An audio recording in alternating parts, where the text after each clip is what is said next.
അത് വിശുദ്ധ ലൂക്കായുടെ സുവിശേഷം 15-ാം അധ്യായം 11 മുതലുള്ള വാക്യങ്ങളാണ്.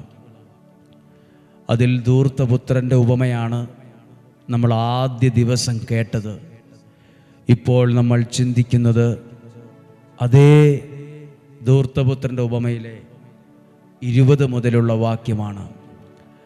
ആ പിതാവിൻ്റെ അടുത്തേക്ക് തിരിച്ചു വന്ന മകൻ്റെ കരങ്ങളിൽ ദൈവം ശ്രേഷ്ഠമായ ചിലത് ഏൽപ്പിച്ചു കൊടുത്തു.